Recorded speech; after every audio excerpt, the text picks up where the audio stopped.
And we are live. Welcome to episode 16 of the Degen Report. Hey, you cut in. That's what I say. Anyways, good morning, good evening, good afternoon. This is episode 16 of the Degen Report, and today we have two lovely guests. We have both ADAGurl and Malibu joining us tonight, this evening, over here in the U.S. So without further ado, I'm going to turn it over to them, guys. And if you would like to, whoever wants to go first, if you want to just kind of explain a little bit about how you got into the crypto and CNFT space, and then what you do currently in the space. If you're associated with like any projects, any teams, anything like that. Yeah, I'll let you guys take it away from there. Oh, so I'm gonna go first, I guess. I have been in the crypto space since almost 2 years now, and we started with Cardano, and we're still here with Cardano. We kind of really aligned ourselves to the ethos of the whole blockchain and what Charles was talking about and changing the world, and that's kind of like why we're here. We're super excited, and we kind of started getting into NFTs like I want to say last June or July. And then, Wow. yeah, and That that is was like, perfect timing, also. yeah, one of our first mints was Clay Nation and Yummy. And then we just been hooked ever since. And we really were hooked because of the community, what we saw on Twitter. But the turning point, I think, was during the Wyoming Summit, and we met Charles, and then we met a lot of other amazing people there. And on the way back, I told Jeff, I want to do this on the local level. Like, we should do something like this on the local level and really get people to know about Cardano. He's like, surely in Houston, there's got to be a Cardano meetup already. So when we came back, we looked and there was no meetup. There was no true blockchain Cardano presence in Houston.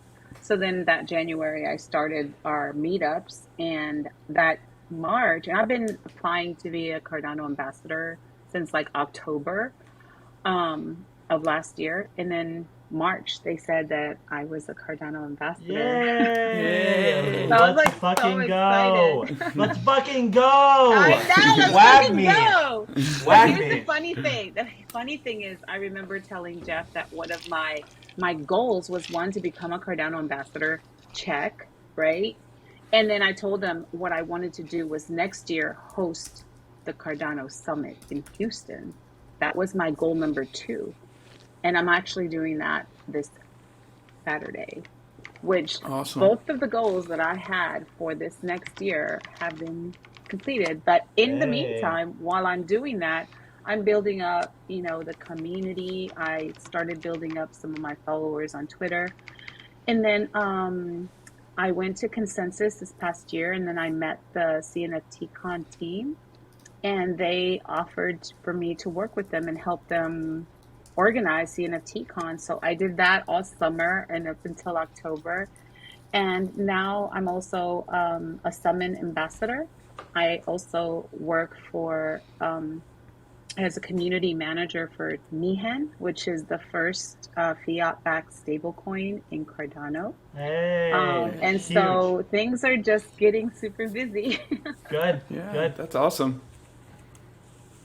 Hey, I'm Malibu, so I've been around the space just as long as ADAGurl. I'm more of like the support, so she's out like making waves, and I'm out mining fiat. I've been in IT since the 90s. I have an accounting degree, but I decided I did not want to be an accountant. It was kind of boring. I got into IT in the 90s, so I've been building big data centers and working in oil and gas for most of my career. And I had been around crypto. I knew about crypto. I had friends in crypto, but it was just not something that I was interested in at the time. I didn't really know enough about it. When Lucy came and she's like, "Hey, what about it was actually Doge and Elon that kind of was our segue into all this stuff." And the Hey, Doge. Like Doge was just like going crazy, and we were like, "Well, what's this about?" And stocks weren't really doing much at that time, and so we were like, "Let's check this stuff out." And so, me being more of a technical guy, it was a little bit easier for me to pick up. But then I helped we helped each other kind of understand what our weak points are and help each other be strong. And so that's what my wife is really good at, is being able to get this information, and she's really dug in deep, and she likes research, she likes learning, and so my mind's more technical, but her mind is really just a big sponge, and so she loves to learn new things. She gets involved in a lot of projects, and so I try to support all that. So I help out with the planning, and obviously I was a volunteer. I ran across Stutter up at CNFTCon, and he saw me at the front desk, and I tried to help took my wallet. I took your wallet? No, you lost your wallet. Somebody brought it to me. That's why I told you the other day I'm the hodler of wallets, because you lost it and I held it, right? So that's right. Yeah, I went to find you, and so got it back to you. But the thing is that I try to help the community as much as I can. I do host my own space. It is tonight at 9 p.m. Shameless plug. It's Tag Team Crypto. It's with Viva and Henny and Chronic, and we just sit around talking about not so much crypto, but really the markets and how they affect crypto, whether it's housing, whether it's stocks, whether it's macroeconomics, what's ever happened in Russia, Ukraine, like all these things. We just talk about things that are affecting our lives over here in crypto. So that's something that that I'm very passionate about, is because I feel like my experience and being in the workforce a long time, and obviously went through Web 2, I just always tell people I'm not missing out on Web 3. So it's really kind of a labor of love and a passion for ADAGurl and I, and we that's why we're full in on the community. Cardano for us, once we saw the Charles's white paper, it was kind of over for us. Like we were like, this is, and you guys that haven't been in the space a long time, you're gonna start seeing. I just read on a Twitter feed that Cardano at the G20 summit was picked the most environmentally friendly crypto, and I think what you're going to start seeing from things like this to start come out with Cardano, because we've always kind of been under this kind of like suppressed in a way, because I think we're not VC backed, we're not big money backed, we don't have a lot of ties to all these BlackRocks and Citadels and Goldman Sachs and stuff like that. And so I think what you're going to see in the long run, if you're what you're going to see with Cardano, what we saw last year and why we're all in on Cardano, is it's obviously a superb blockchain. It's scientifically proven, mathematically verified, and it means something. If you hear a lot of FUD, you're going to hear the FUDs from the guys like, oh, it belongs in a university as a project, and this ain't real crypto. But what you're going to find out is that's just FUD, because we don't have all these VCs pumping all this money into our coin. Yeah. So I mean, if you look at Cardano, it's more than 70% of it is staked. I mean, there's no other coin that can do these things. And one of the coins I just want to touch real quick is another project that we've picked up in the last few months is Ergo, and I don't know if you guys have looked into that, but Ergo is is going to be a very important part of this as well. So I encourage any of your listeners to please check those things out. Not financial advice, just where ADAGurl and I and our research and what we see. Got it. Awesome. And definitely also look into that. Big T should also do that, because he keeps losing all of his money and all these rugs he keeps buying and never. So. I never get rugged. What's your biggest rug? What's your biggest rug, Big T? So I haven't actually gotten like actually rugged, to be honest. I haven't gotten for real rugged. Wait, do you own any Husky? I don't. But speaking of Viva, I've been kind of picking Viva's brain behind the scenes about some certain native assets that he's getting into, and we've been chatting about that. So I am kind of dipping my feet into some native stuff that we have over here. But I need to get some Husky. Tyler, didn't you mod for a for Fresh Mutants click. Yes, I did. Yes, I did. See, I didn't even. I haven't even heard of it. It's see, that's Don't worry about it. That's when you know it's bad. I have like 4. When these people that do fucking research have no idea what is. Yeah. Fair. I also bought like 2, but Yeah. that's because I had to support Big T. That's right. Thank you. Thank you. Oh, you're such a good friend. You're such a good friend. Yeah. Don't let him. Don't think that. He's all right.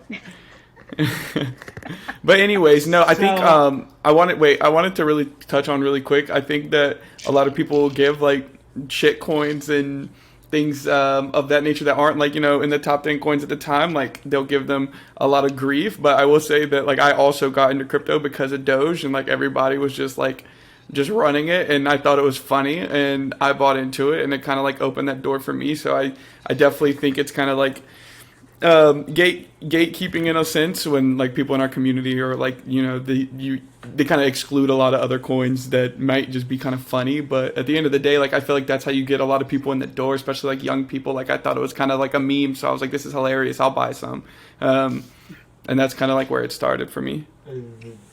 I think originally it was mentioned on Fortnite, and people on Fortnite were talking about it. And then when Elon, that little thing he said about it, it kind of sent it into a stratosphere. But I mean, that's kind of the day and age that we live in, right? Like we're social media, and we're always looking for the next best thing. And so I think for us, when we first got in, we didn't know what a utility was, and that was something that we learned early on, and it really helped us in our ability to invest in tokens and things like that.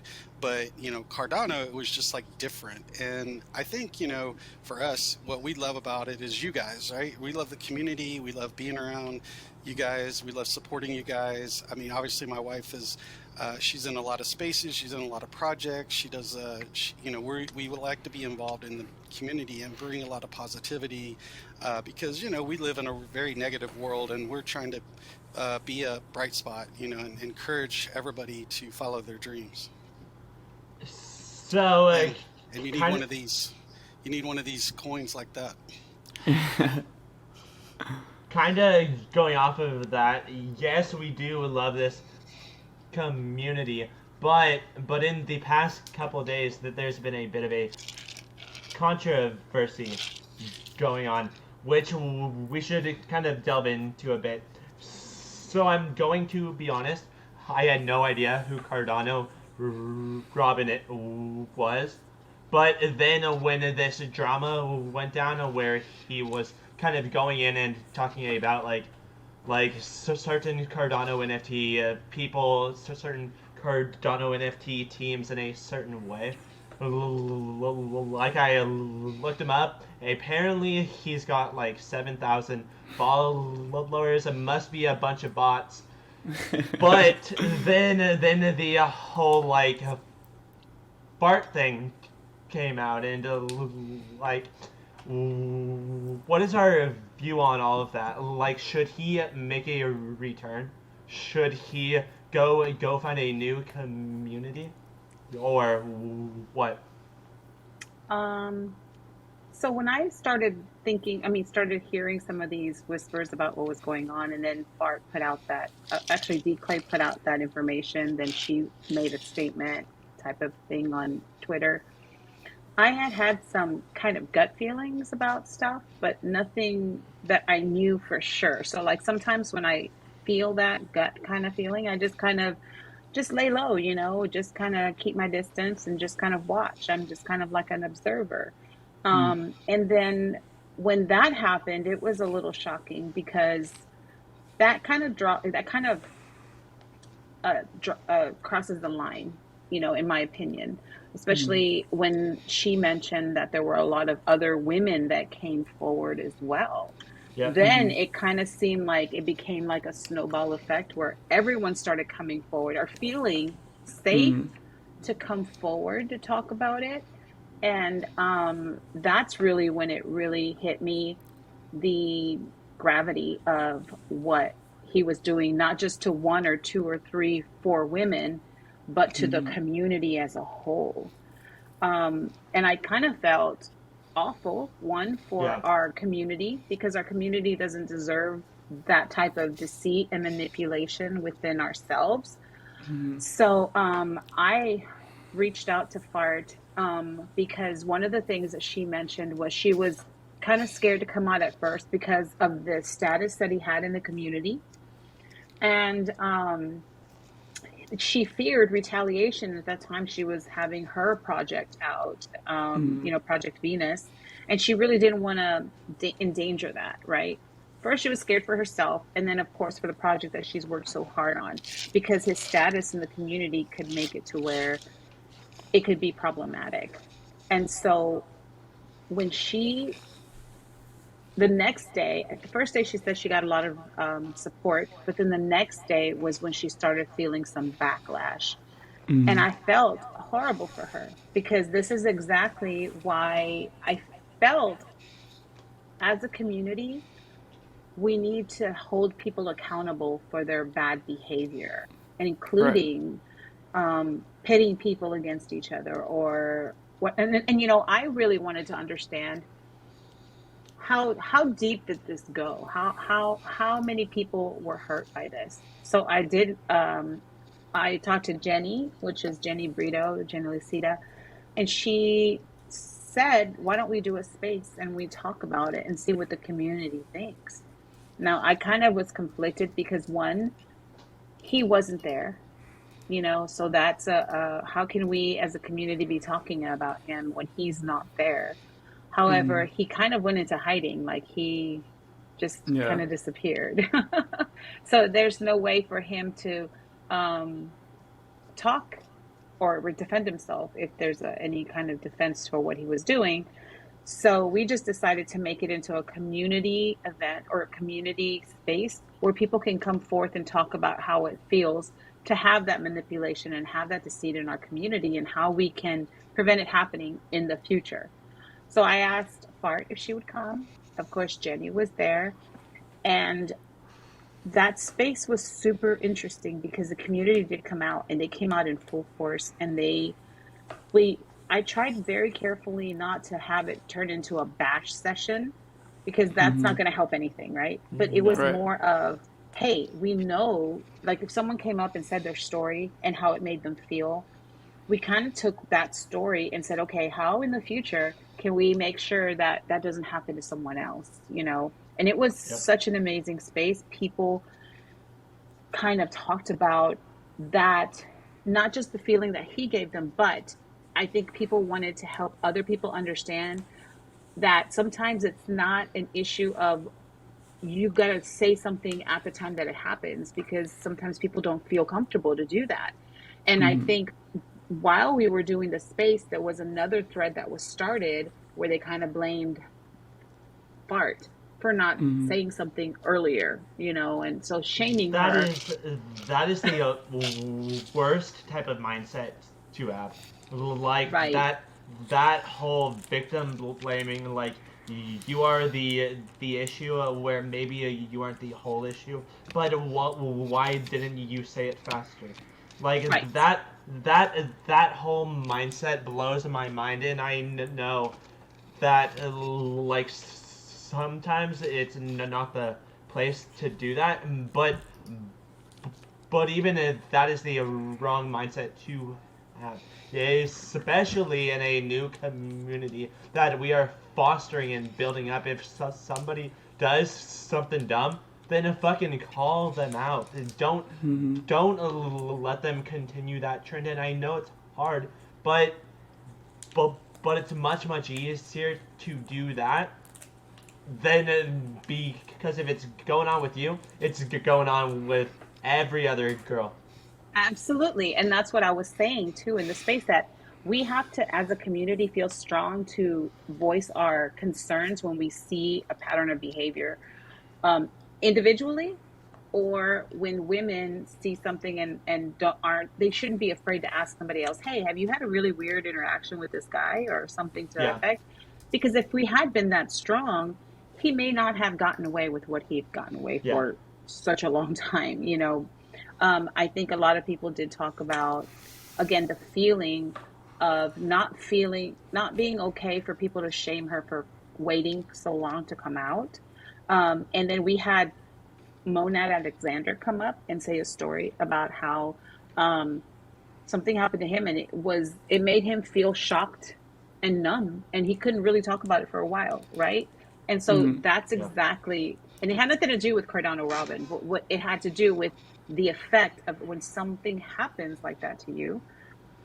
You don't know how you're going to react, male Mm-hmm. or female. It's genderless as far as I'm concerned. It is the human experience, right? And we had almost 100 people in that space for almost 3 hours. Damn. Mm-hmm. And it was a great space. And again, I think we learned a lot about ourselves as a community. We learned a lot about ourselves on how we can prevent this from happening in the future.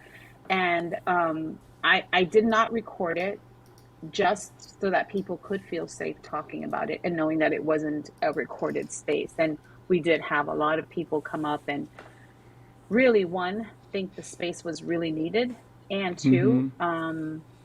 really, I felt like some people really cleansed their soul in a way because they admitted to a lot of things. They said a lot of things that really had nothing to do with Cardano Robin, but it was the catalyst for what our community needs. Just like, Starter Voice said, that we have the responsibility to foster and to make this community what we want it to be. That's Right. decentralization. Yep. Right. Malibu. Yeah, for me, like, being a man, like I came up in the space, and I'm not here to put out any threats or anything. This is not my MO. My MO is that I've been in the workforce a long time. I've been, doing in a job. I've been director of IT. I've had to deal with a lot of HR situations in my life.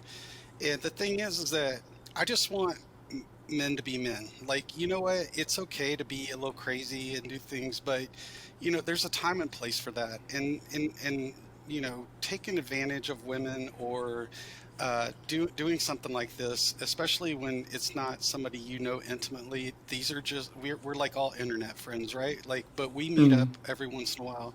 And so for me, like, I just went on there, and my truth is that I just want men to grow up and be men. Like, don't, like, if would you say it Be to a your sister, man. your mom, or whatever? Like, you wouldn't Yeah. talk that way to anybody else. And so Yep. just, you want to treat people the way you want to be treated. And I think that's what's great about our community, because we don't have a whole lot of this, and when we do have it, we call it out. I don't think on any Mm-hmm. other blockchain you would find this type of community.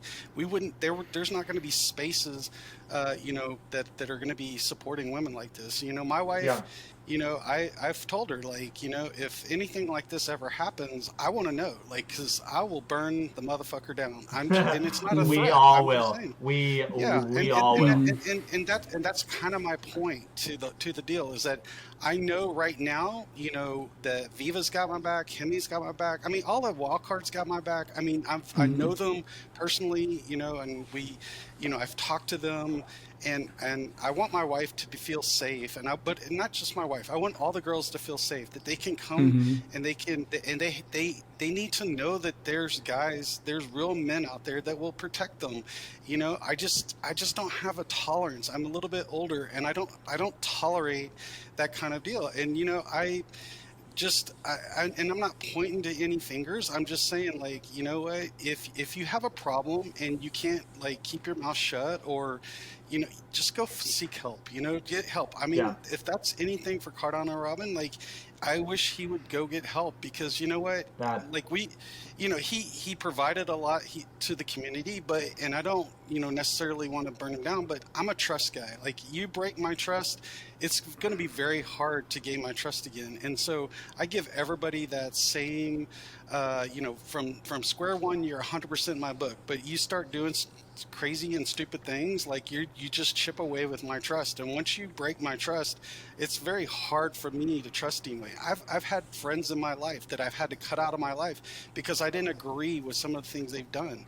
And it's really hard to, like, cut your friends off, but sometimes they need that they need somebody to make them wake up and feel like, and and the thing about our space and what I love about Cardano especially is that like we meet face to face. Hopefully I get to meet Big T soon, right? Because I want to look him in the eye and he knows who I am and I know who he is. And I can tell fake looking like me and Stutter, we met and we hugged and all that kind of stuff, but you know it's genuine, right? Like you know it's not fake. And so people like to sit behind a keyboard or a phone and say all this kind of crap, and I just think it's disgusting. Like just treat people like you want to be treated, and that's just kind of like, again, this is not a threat, this is not anything, but I'm just putting it out there. Just be a man and treat people with respect, you know, whether they're men, women, whatever, like just treat people with respect. And I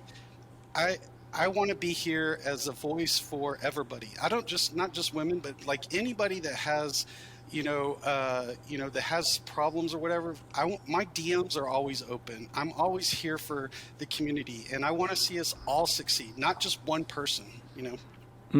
So these type of things to me, I just don't tolerate. You know, I'll give you a little bit of leash, but you break my trust. And so for me, that's just really where I'm at. You know, it's going to be, you know, you asked like what he should do or all these type of things. I just think it's going to be hard to come back from something like this. And you got to think about your actions before these type of things happen. Yep. Like, what if I do this? What are the repercussions that I might feel? And so he made his bed. Now he has to lay in it. And if we allow him back in, that's one thing. But he's got a lot of work to do to get back in my good graces. And I know a lot of, especially the women, and I don't know about you guys, but for me, it would take a lot of work for that to happen. So it might be easier for him to run over to an ETH project or a Solana project, or HBAR has NFTs now, or Ripple has NFTs. Like go. Cardano has NFTs apparently. Oh, really? No way. No way. That's what they keep on telling me. Yeah, there's a few behind you on the wall, right? Where? Oh shit! Yeah. So, anyway, that's just kind of my deal. It's not that I'm trying to be too rigid or anything. I want our space to know that if you have problems, that ADAGurl and I are here for you, because we're here to succeed. We're here to help you guys succeed. We're here to teach you guys the things that we know, because we've been through a lot in our life. We're not any spring chickens, and so like we're here to make things better. We're here to make things. We want a safe space where we all can have fun, and we all can, look. I mean, there's a lot of negativity out in the world. Why do we need to bring it into Cardano? Like, Cardano is trying to change the world. Why can't we just work on that simple premise? Let's change the world. Let's make a better world. I will tell you, my goal, I don't have any grandkids yet, but if our kids give it grandkids, I want to leave a world a better place for our grandkids, because I want it. This is what we can do while we're still here, is fight for them. Even though we don't have any grandkids, but that you guys are going to get married, you're going to have kids, and we want them.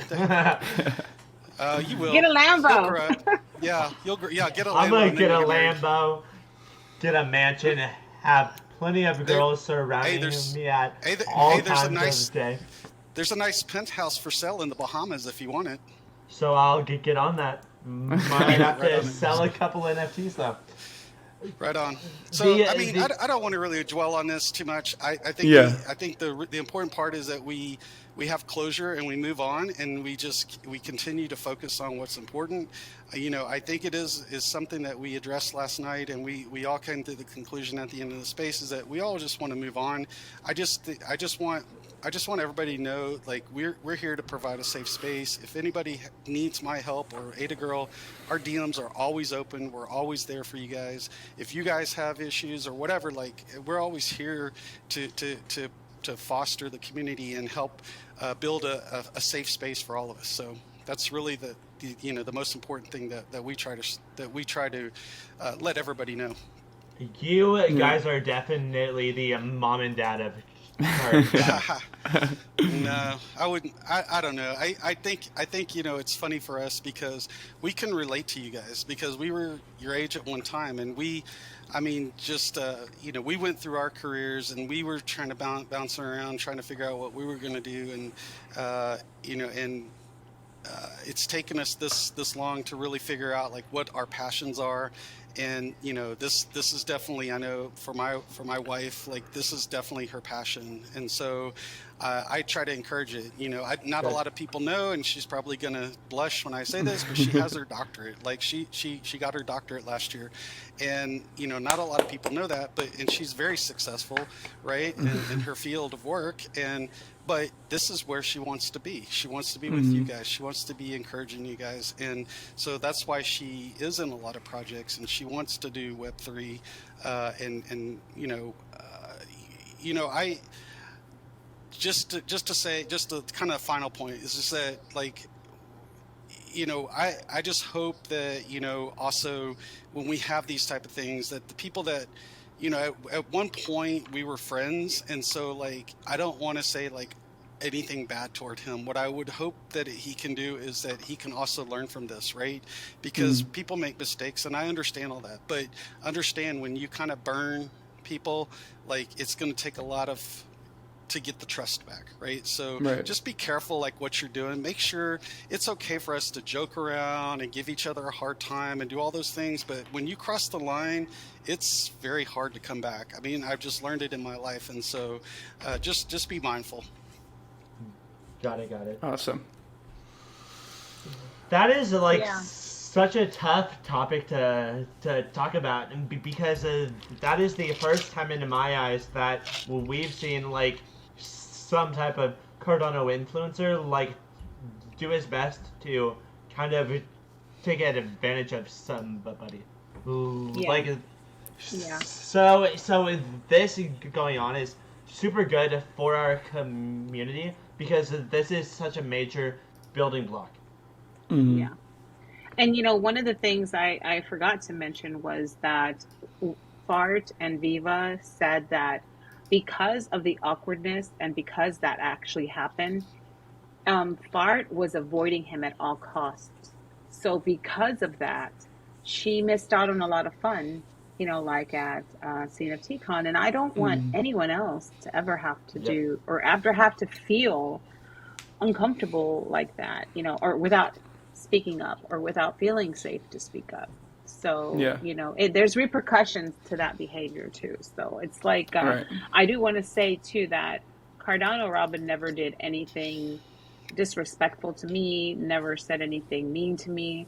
But again, there was that kind of weird thing where, I noticed that people wouldn't engage with him very much, or people wouldn't do certain things. And I'm like, well, why is that? That's weird. Weird. So you get like it's weird. Yeah, I think like, wonder. I think what was rough for a lot of people too that weren't directly involved in the situation is that we are like a smaller community compared to like NFT communities at large.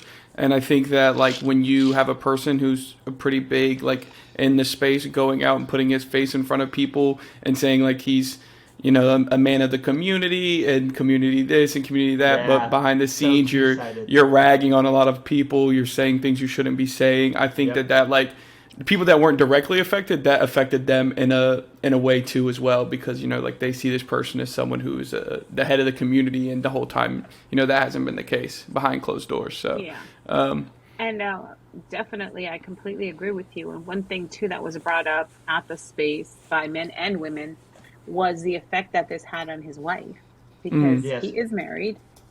And I actually met her at CNFT Con, and she was one of the loveliest people. She was so sweet and so nice.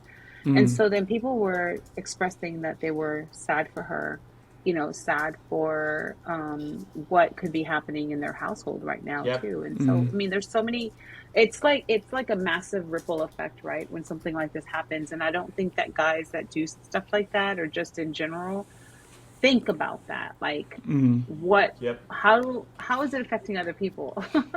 But that is like the major issue of all of this is, like, yes, it is in our community, yes, it did suck with multiple girls, with multiple people that he went in talking shit on, but the biggest issue with this is being his wife during all of this, like, finding out that your man is not the man that you thought he was, and he's been talking shit, he's been flirting.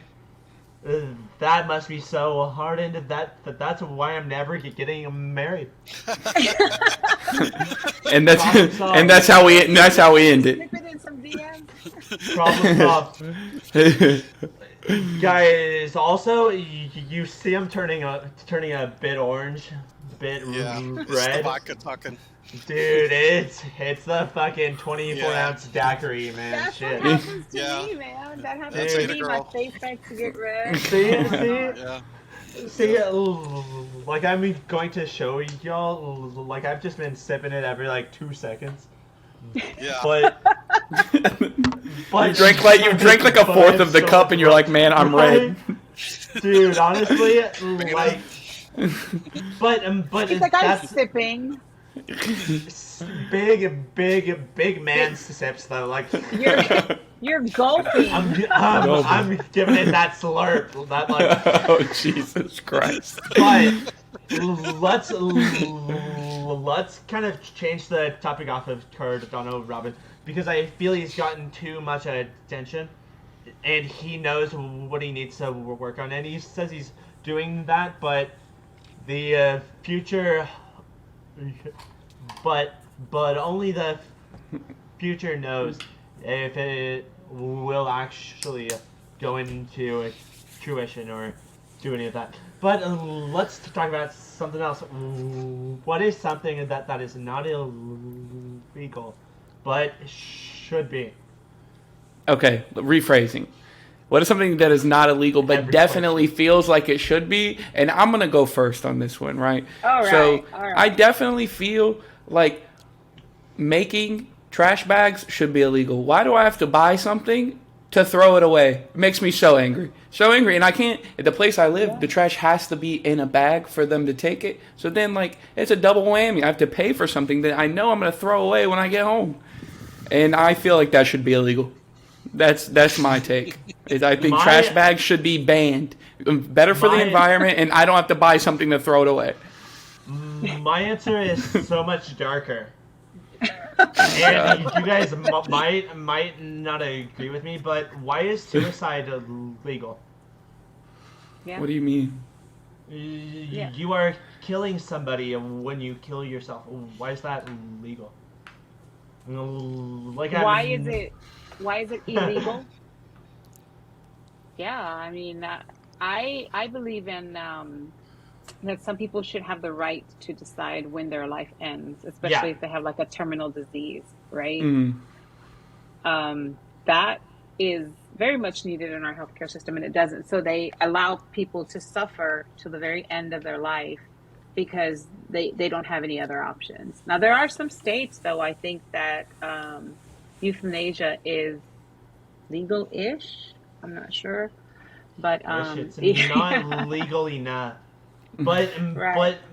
but I feel like because of that, and even with abortion and all of that, Yeah. where you have being in Texas, yeehaw, the big Yeehaw, news baby. The big news is abortion these days. But the things like that, like just by making it illegal, you give people so many more opportunities. But Right. Yeah, and Texas is one of those states where that is a huge issue and a huge, actually, political contention, right? Like that's what they talk about all the time politically. And I have been a nurse for a long, long time. And actually my specialty is women's health. I was a labor and delivery nurse for like 11 years. So I have seen, gross. You've seen a lot of hoo-haws, though. I mean, Yeah. Oh, That's fun. My mom's a mother baby nurse at the hospital. Yeah. but I've seen you more see hoo-has them. in my lifetime than you Well, can even imagine. well, that's not hard. With that, you see them when that they are at their like worst. So I feel like we're falling into a really place that we shouldn't be.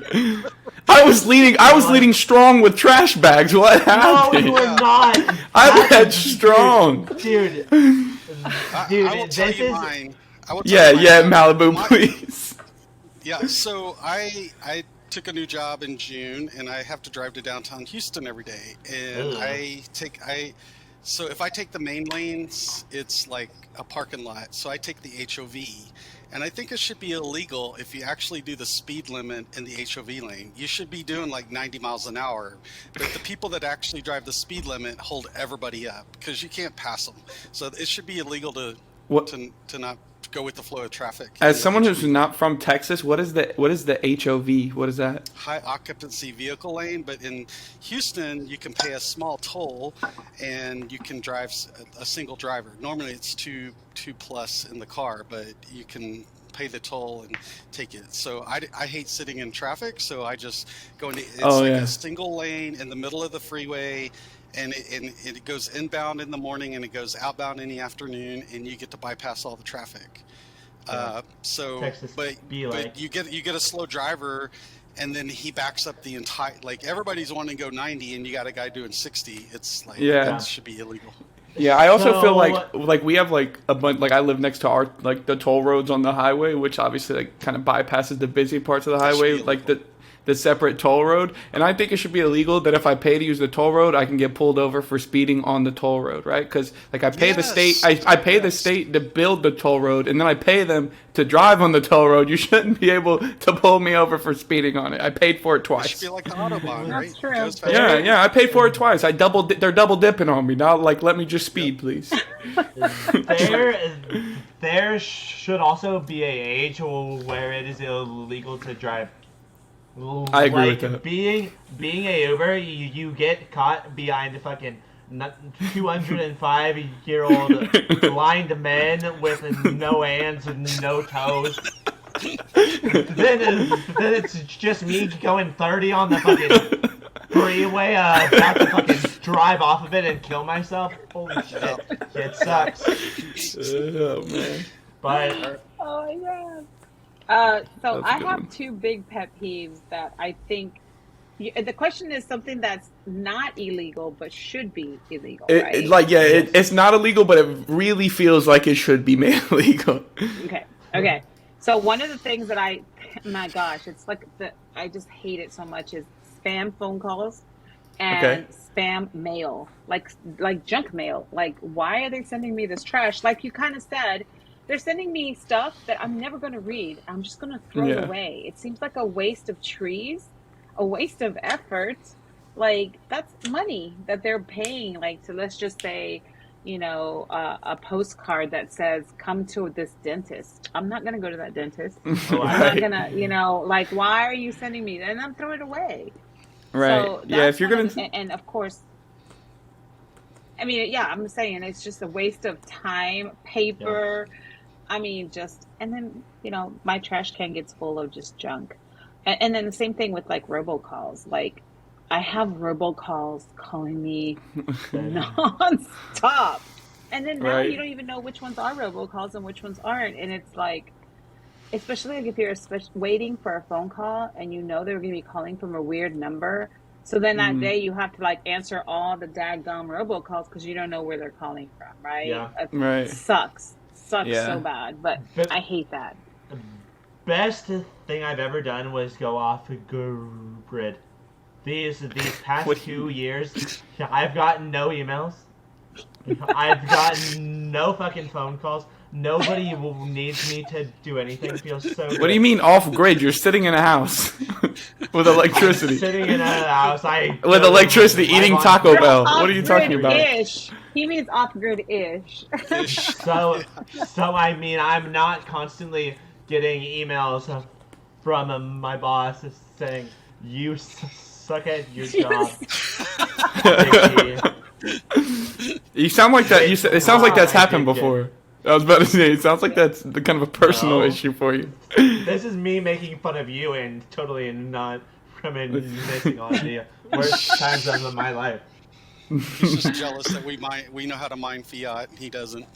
That's right. He always tells me I'm a corporate shill because I have like a corporate job, and he always makes fun of me. No, you refer to yourself as America's corporate shill. That's me. Like, isn't that your Twitter bio? No. I'm sure it is. Software. No, sales I work by in day. software sales. Software by sales. day. Why is software shiller by day? Yeah, I'm a software shiller. I do. I call people and I shill. I'm not a robocall. Listen, I have a reason to call. It's not a robocall. Really?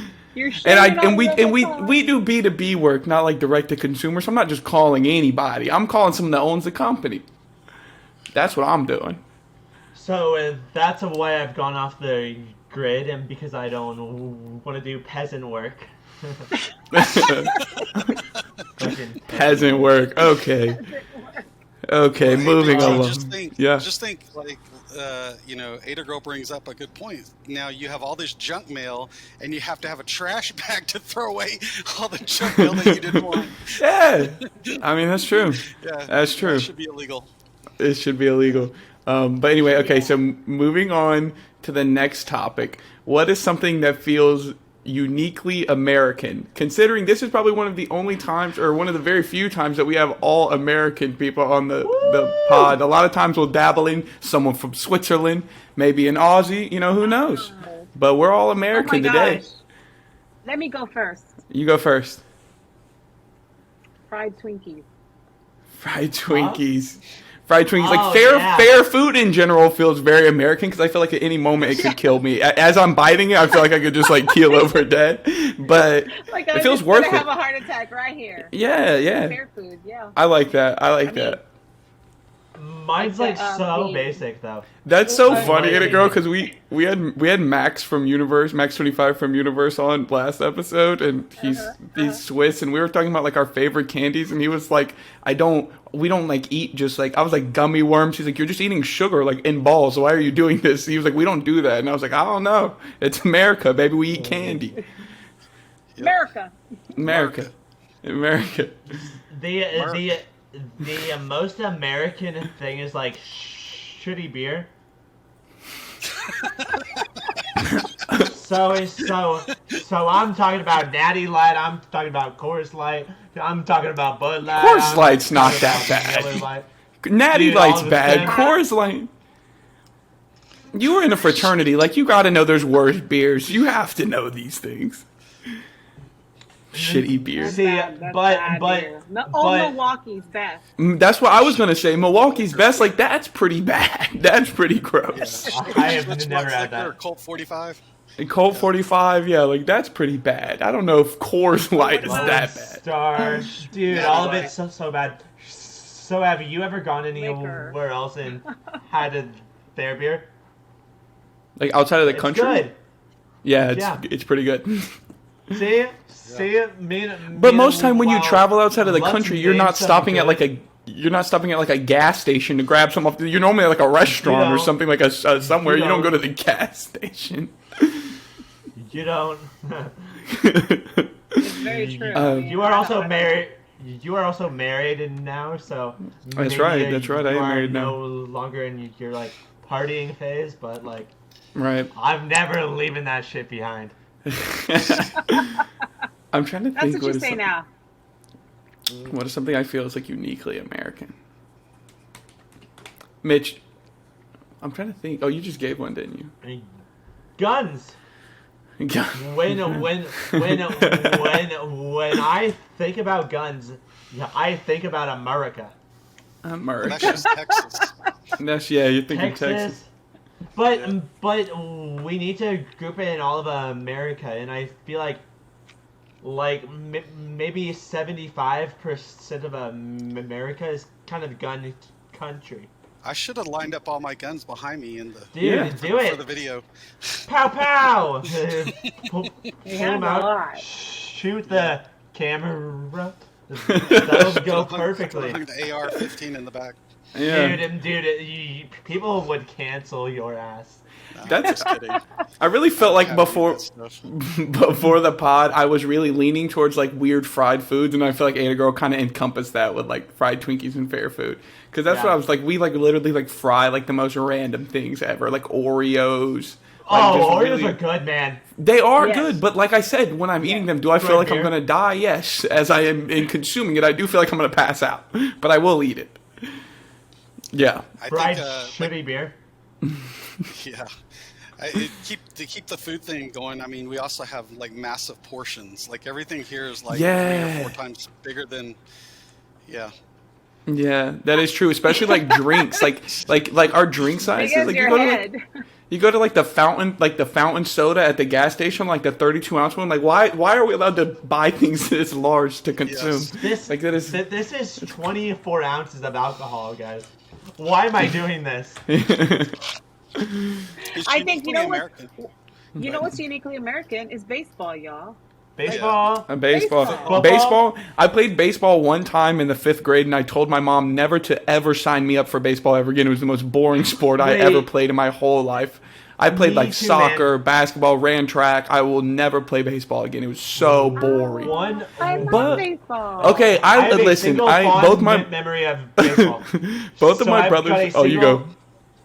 So I have a single fond memory of baseball, and it's one time I was playing like center outfield, and there was a ball that got like hit all the way back to where I was, and I was fucking booking it, fucking going for it, and then I like turn around and I like ball backwards. I fucking catch that shit. Best day of my goddamn life.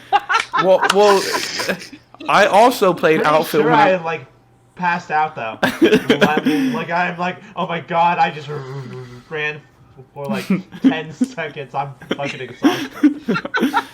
Well, when I was like, how old are you in 5th grade? Like 11? I think however age you are, I think you're like 11. When I was in the 5th grade, I played on like a little rec team, and I played right field. Now, not only are there like 2 left-handed hitters on every single team, most of the time an 11-year-old's not hitting it that far. So I stood in right field every game, all day, just standing there, didn't do anything, didn't move, just stood there like that the whole time, watching everyone play while I stood there, and that's why I never wanted to play. Yeah, I'm picking flowers. I'm sitting there singing songs to myself, like, man, I can't wait till this is over. This is terrible. Back when I played soccer, sometimes they'd put me in the goalie box. And every time I was back there, so I'd just be like dancing to like Beat It or like Thriller the entire time. So with this type of idea, I kind of like carried even up to select soccer, like back when I was in like 5th, 6th, 7th grade. So I'd actually just be dancing in the goalie box. Yeah. Just dancing, like everyone's like recording. Everyone's recording their kids, like, which one's yours? And your mom's like him, and it's Like just he's Midge just dancing. That's so funny. That is so funny. Yeah, I don't know. Just something about playing baseball. I like to watch baseball. Oh, what you got? This All-Star ball, but it's signed by the rapper Scarface. Oh, shit. cool. That's cool. That's cool. See, I love to watch baseball. Just playing baseball is not fun. No, dude, watching baseball is so boring. Okay, caveat. Watching baseball in person. I'm not watching it on TV. Baseball in person is fun. Yeah. Big T. So, what is the team over by That's cool. you? The team that won Like- the World Series. Oh, Big T. Houston Astros. Oh, the only like the MLB team that's closest to us is probably the Braves. The Carolinas, we don't have a team. Like as far as an MLB team, we have like most people here like cheer for the Braves because it's like 5 hours from us. That ended. They're good. You know, like Yeah. Texas Rangers fan. You will be We so popped surprised off, how many like- people in the Carolinas love the Dallas Cowboys and have never been to Texas in their whole life. They're like, Dude, it's America's team, baby. Like, we have our own team. Why are you cheering for them? It's just terrible. They have been so bad for so long. Like, I am honestly not a Cowboys fan, even though I'm in cowboy country. They Cowboy fucking country. Oh man. I don't Anyway, like them. I don't like them. moving along from the Dallas Cowboys and playing baseball. Fuck the Cowboys. All right. Totally. Agreed. We're Packer fans, so Oh, you're Packer fans? Yeah, the Packers are cool. I like the Packers. I like the Packers. Okay, so the next topic is, what is something that people act like is a flex, but it's most definitely not a flex? And I'll go first to give like a good example. I always thought it was like really weird. I went to university in like a state school up in the mountains here in North Carolina, and there was always a couple group of guys that it would be like snowing outside. It's like 20 degrees, and they would always like never have a coat or anything like that, and they'd be like, dude, like you're so like you're such a bitch. Why do you have a jacket on? I'm like, dude, I'm not getting pneumonia. Like, what's wrong with you? Like, it's people that have like this weird thing, or like you're wearing gloves because you're doing something and you don't want to get like a splinter, and they're like, dude, you're a bitch. You got gloves on. Like, why do you want to hurt yourself and think that's cool? Like, yeah, let me freeze to death, or like cut my hand open on this saw. That'll be fun, you know. So that's the type of people I don't like. Like, that's not a flex. You're not cool for not wearing a jacket when it's 20 degrees outside. I've got one. People that go to the gym, which is completely fine, but then they make that their goddamn life. That's like their identity. Nobody cares. Nobody cares. You snort a pound of pre-workout every day. Nobody gives a shit, man. Literally. That's a good one. I think that is a good one. See, this is also coming from a green bean. So maybe I should become a gym bro, but y'all make me so uncomfortable with the way y'all are like looking in the mirror like. Or like admiring yourself. Get a fucking hobby. Working out is not a hobby. Buying CNFTs is a hobby. That's what I'm thinking. Are you calling anybody out there, Stutter? You calling anybody out? Two in our community works out. I don't know who works out. Max goes to the Max goes to the gym. Viva goes to the gym. Working out is not a hobby. Get a fucking hobby, Viva. Yeah, when we had him on the pod, we were like, quit running. When we had him on the pod, we were like, why are you running so much? No girls care. We were like, Viva, why are you running so much? He was like, I run because I hate to run. And I was like, this is the dumbest thing ever. Why are you doing that? You don't like it. He runs because he hates to run. Yeah, so he's like, I'm doing something that I genuinely like don't like to do because it pushes me to be better. Which like that's cool, but also why? Why would I do? I would never do that. Oh Lord. That's a really difficult question. Do you have an answer, babe? For me, like, yeah. Let's see. I was just thinking of something. I think it's guys that drive jacked up trucks. Yes. They have to have like the Texas, biggest, massive, like tanks, and they drive around in those things. Monster And I have my suspicions about like this, things, compensation. Compensation. So it's like, and so, like, I just drive a regular old truck, just the way it was bought, and it's like, it's fine, it gets me from A to B, but these guys that go out and they, like, have to overcompensate and have these giant wheels and these giant trucks, and, I don't understand it. And those are the same people that'll be like, these damn gas prices. Like, bro, your truck gets 6 to the gallon, bro. It's not my fault, bro. Like, what's your problem? They're also the ones working out that Stutter was talking about. Exactly. Then it's the same people. They are so worried if they'll be able to pay for their car this month, and they live in a fucking box in downtown Houston. Yeah, it's true. That's so true. funny. Yeah, that's so funny. It's I like so that weird. answer. That's a great answer. I don't know if y'all have this in Texas, but in North Carolina, people do this thing on their truck and they call it the Carolina squat, which is the dumbest shit ever. But they'll like lift the front of the truck and squat and like lower the back of the truck, so it literally is like it's like this. Yeah, we've seen that over here as well. Like I used to work with a guy that would always he would always back into his spot, and he would like pull forward and then roll down the window and like have to lean all the way out because like the angle he couldn't even see where he was backing up like through the mirror, so he has to like lean all the way out the door to back his truck up. I'm like, why did you do this? It's so dumb. That is so ridiculous. It's so dumb. It's so dumb. So I guess my big pet peeve is when people post, like they'll get all dressed up, but they'll dress up from like top to bottom, all designer.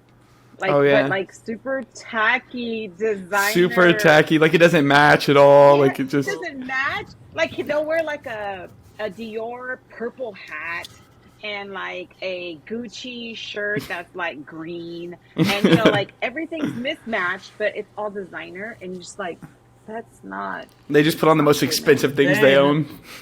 Then, kind of on the opposite of that, where they put on a jumpsuit that's just the same fucking thing. Yeah. Like it's like Nike hat, like Nike shirt. Ukrainian like gangster, Russian gangster, you know, fucking Gucci tracksuit. Like, it's like nobody cares. But dude, they're like 80 pounds wet, right? So like, come on, yeah. gangster. That or they are like 350 wet.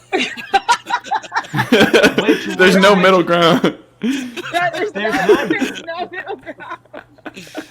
That's so funny. I will say that my closely followed up behind the truck one is definitely people that are like blue collar that think that if you don't work blue collar you suck. And I'm like, dude, what the fuck is wrong with that? They're like, dude, you work inside? Like that's crazy. I'm like, what's wrong with working inside? What's wrong with this? Those same people don't know how society works. They're off grid. Oh my god. And that's what we call a callback. Callback. Lord have mercy. Right. Talk. I don't know what that means. Don't let him fool you. I have no idea what he's talking about. Big brain. So big brain. Big brain. So moving on to our next topic. How has your marriage changed since when you guys first got married? We're diving deep. I got married 3 weeks ago, so I don't get to comment on this topic. So we met in 2019. So we've been married coming up on 3 years. Nice. So I wouldn't say a whole lot's changed other than we're like 100% into crypto, Cardano, blockchain. Like that's really kind of been a huge change for us in the past almost 2 years. Like we've really got into technology and really have educated ourselves on that. I think that's probably the biggest thing. When we met, we both were, you know, within our careers and stuff like that, and we've kind of pivoted off of that. I still do IT. I still work for an oil company. ADAGurl is really focusing on blockchain and what the future brings in. But one of the things I love that she's doing is really focusing on, you know, I tell a lot of people like, yeah, most people know crypto from like, okay, we buy a token and we get rugged by FTX and stuff like that. Like that's what most people, that's the only exposure they have to crypto. But a lot of people need to realize like what blockchain's about and how it could change our voting systems. It can change our medical records. It can change your driver's license. Like NFTs play an important part because eventually that'll be a driver's license. That'll be a housing contract. Yep. Why are smart contracts important and things of that nature. And so I think, you know, for us, it's being able to now we have this different knowledge that we can share, and when we speak to people, we have a lot of conviction in that. So I would say, like for me, like the biggest change since we got married is really we've kind of like pivoted in our focus for the future, if that makes sense. You know, when you get together, you're just kind of like, okay, how are we going to assimilate? Like I have kids, she has kids, how are we going to bring them together? And once all that's done, it's like, okay, what is something that, you know, being a couple, what is something we want to focus on together and build together so that we can, you know, retire and have grandkids and, you know, hopefully have a little granddaughter, so we can call her Zoe, and it doesn't matter what our kids are going to name her. We're going to call her Zoe, but it's kind good. of an inside joke between us, But I mean, it's just one of these things. Like, for us, I think that's been a huge change. Cool. Well, And I'm just going to say something real quick. I think the biggest change for me since we got married was that we do have a different mindset too. I mean, just to add to what he was saying, because before we were perfectly content doing what we were doing, going to work Monday through Friday, 8 to 5. And we were thinking, we're going to do this till the fucking day we die. Yeehaw, right? But it never, but never being never feeling like we were making a difference. Like we weren't doing anything different. We were making money, But I think the biggest change has been our mindset, that now we have a big change and motivation with Cardano, that there are things that we can do to make the world better, and to break down these legacy systems that are so broken so that we can create a new world, which is basically what he's saying. But I have my idea is, in my profession, I've been a nurse for a while, I want to make things better. That's my whole curriculum in my doctoral education was innovation, right? Making things better. How can we change what is obviously broken to something that is no longer broken? And that has to do with collaborating, building teams, doing all of these things that now I kind of feel like, wow, my education has helped me to be part of this blockchain. And I think that's probably the biggest revelation, that I'm like, wow. So that's why, we're where we're at. My husband continues to mine fiat so we can exist and survive and have a roof over our heads. Thank you, Malibu. Thank you, Malibu. But I think for me, I've been able to live that kind of ethos where we do want to do something better. He helps me with a lot of things to be able to do that. And I'm so grateful for him. I'm grateful for the community that has helped me see that. You guys are so young that you guys are going to see it through, right? You guys are going to be able to see it, the fruits of that labor. And that's what we're all about. We just because we say, oh, we're these old people, we don't want to make things better. That's bullshit, because that's kind of like the majority of our friends. They don't want to talk about crypto. They don't want to see how crypto can be better. Because they're perfectly content with what they have right now. Yeah. Right. I'm not. I want to do something more. And so that's our merit, or I guess our life has kind of now become that type of mentality. So it's pretty cool. I will say this too. When I met her, she was not as outgoing. And so one of the things that I, early on when we started dating, I'm like, well, I have a lot of friends, and I have a big network of friends, and it's going to be important for you to assimilate with that. But she's exceeded she's broken all the barriers. And she would tell me I was living under a rock, and she would just go to work and come home and raising kids and stuff, and so now she's so outgoing, and she's a go-getter, and I think I've really, I don't want to say pushed her, because I don't make her do anything she doesn't want to do, but I've just encouraged her to kind of let go of maybe some of the barriers that were keeping her from being her true self. And now you guys get to reap the benefits, and she's so sweet, and she wants, and she's there for everybody, and she wants to see you guys succeed, and it's very important for us that you guys succeed too. And so I think that's one of the things that's really changed from when I first met her to today, is she's just I'd love to see her spread her wings and go after the things that make her feel like she's making a difference. And she's definitely, that's definitely something that I encourage, and she knows it. She's met a lot of my friends, and there's still a lot of friends. I'm like, oh, I just talked to this friend that I hadn't seen in 3 years. I had somebody on LinkedIn that I used to work with at another oil company, and he just said, can I bring my child to the Cardano Summit? Well, that's the question I got in LinkedIn. I hadn't talked to this person in 4 or 5 years, and I get a LinkedIn from him saying, "Hey, can I bring my kid to the car?" Of course, bring your kid. I mean, they're going to be bored, but of course, bring them. But Right. you know, it's just that I'm really good at networking. I have a huge network of, and some of them are close friends, and some of them are just, you know, people I've worked with or people I've met over the years. But you know, I've really encouraged her to do the same. Is like have a sphere of friends that you can trust, and you know, I know like Jenny is like her and Jenny are really close.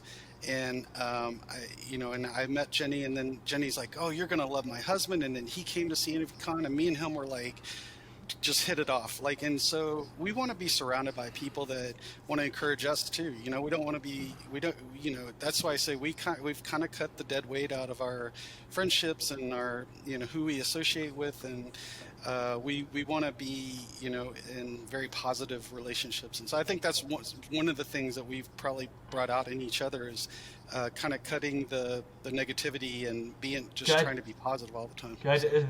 This is the thing that I love the most about this community is so many people do what ADAGurl used to do, where they just go to work, mine fiat, come home, raise their kids, and they are okay with that. But doing what we're doing, we are all building and developing, doing the things that nobody else our age are. Even Big T and I. Like, I doubt Big T, and I know I don't have any buddies that love crypto the way we do. Right. That don't see the universe as having all of these massive flaws that are getting better and changing day after day after day. Yep. Yeah, that makes a big deal. And I want just real quick too, you don't see a lot of couples. So what I hope and I wish for you guys is that y'all get a crypto girl, or you already have your crypto girl, Big T. But yeah, I'm working on that. See, but then I don't want to be that fucking dude that's like, hey, I fetishized you. That is not who I am, though. That's not who I am. No, but on it's hard. on a serious note, though, I do really appreciate the sentiment that you both have of like wanting to make the world like a different and a better place for like newer generations. I think it's like even like my stepdad, like I live in North Carolina, so like I guess you guys live in the South. I live in kind of the middle South. I mean, we consider ourselves South, yeah, but like you know, South-ish. the South-ish. Anyway, north, he grew up South like north. my stepdad. He like grew up like on a farm and stuff like that, and he's always like, you know, he's like, your life's easy. Like when I was 10, I was working in a field doing this and doing that. I was like, but I told him one time, I was like, but shouldn't you want like better for your kids? You know what I mean? Like, shouldn't you not want them to have to like work out in the sun all day, like live paycheck to paycheck? Like I would hope that older generations want better for us, and then we should want better for our kids, and things like that. So I definitely appreciate that sentiment, because I feel like all too often it's like the other way around of like, you got it easy. Like I wish your life was harder, and I'm like, Jesus Christ, I'm just trying to get by over here. Yeah. The thing with that is too many people, they only pay attention to what they are doing. So maybe they'll look at what other people are doing, but the only thing they care about is what they did when they were your age. They are not like Malibu or ADAGurl or I or you, where we are looking towards something better. These people don't think it can get better, which I know that Big T is a massive doomer and all, but the fact of the matter is, you do have that belief that you are doing something bigger than you, which is huge. Yeah, for sure.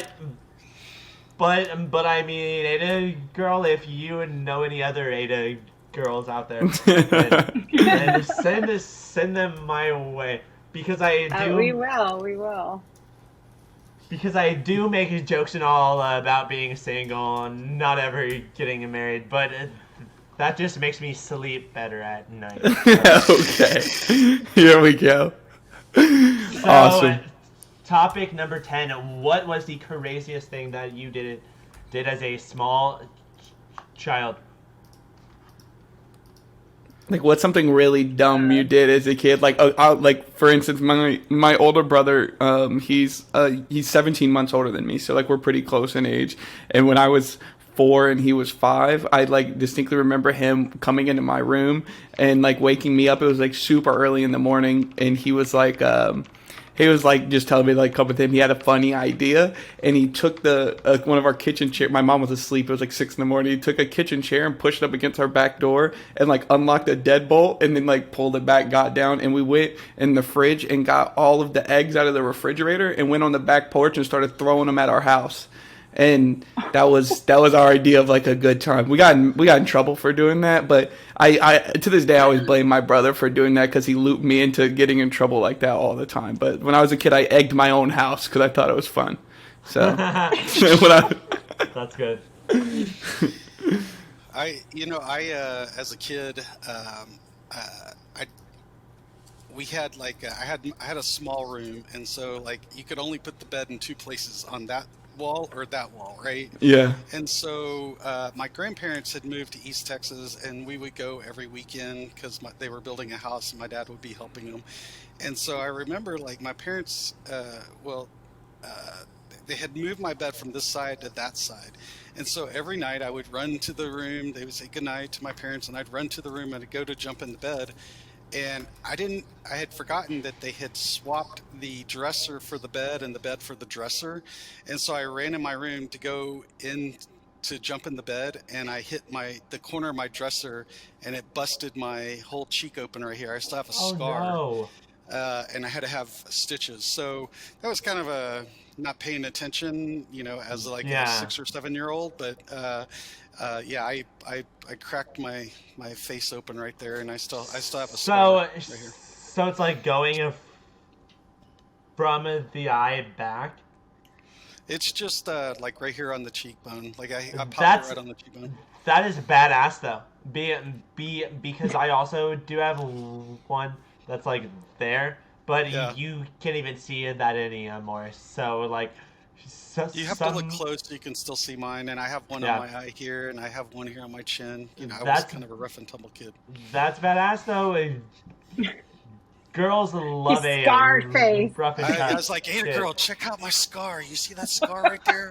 And she's like, "Oh my god, it's like, so hot! "Oh." Oh my god, it's so hot! You are so hot, Oh, Jeff. you're such a badass. Yeah. You are such a bad boy. Yeah, you're badass. Yeah. Take me home in your Lamborghini." Yes, take me to your Lamborghini. It was Not too bad. Like I drive in a Toyota, and I live with my parents, so it's like kind of hard to do that. But once I get that Lambo, yes, everything's You're gonna be coming good. up. And you moved to the Bahamas in that $39 million apartment. It's that fucking easy. That's easy. All you have to do is create your own token and then just get people to buy it, right? Yep. Easy enough. That easy. The Degen token. Because Yeah. The Degen token. The Degen token. wait, Limited. doesn't Only 45 billion. I don't know. I don't know, but if it does, we're making another one. Oh, the Degen crypto coin. Yeah, they have their own coin. Their own coin. That's funny. Mitch, what did you do as a young child? That was really dumb. Dude, I'm gonna be honest. I don't think I've ever done anything dumb. No way. Guys, on. everything I've ever done is yesterday, right? super calculated. No, whenever I first saw this, I thought of an answer, but now I don't remember it. So It's I okay. can tell you what I did. Maybe it'll jog your memory. maybe. So when I was hopefully. about 6, when I was like 6 years old, my mom used to drive us around in the car all the time, and I don't know why. I just thought, I want to go driving around in the car. And this was in the 70s, y'all. Like, it was a long, long time ago. But I remember, and I got our dog. We had a dog, and I put the dog in the car. My mom was in the house. The door was open. I opened the door, pushed the dog inside the car, and then I sat down. I remember sitting like on my knees because I didn't think we needed brakes or anything like that. Uh-huh. And then I just mimicked what she would do when we would get in the car.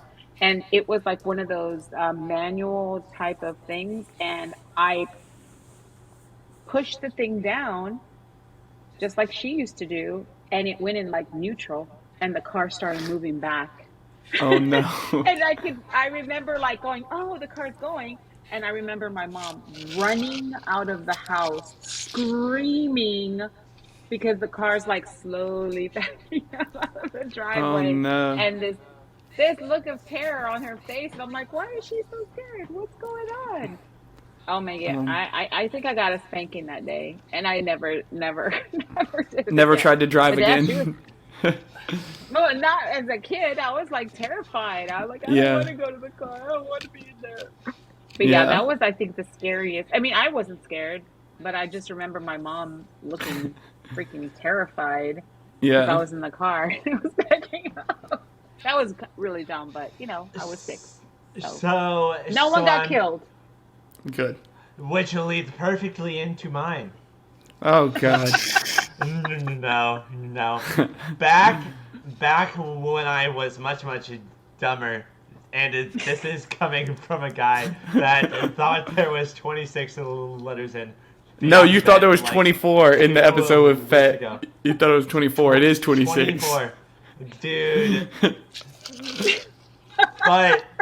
But something dumb I've done is I've always had a massive ego towards the way I look, which I don't know where I got that from, but because of that, like as a kid into like 15, 16, 17, 18, every time I had to go by a mirror, I had to just be eyeing myself up and down for fucking 5 minutes. Still do that. 5 minutes, dude.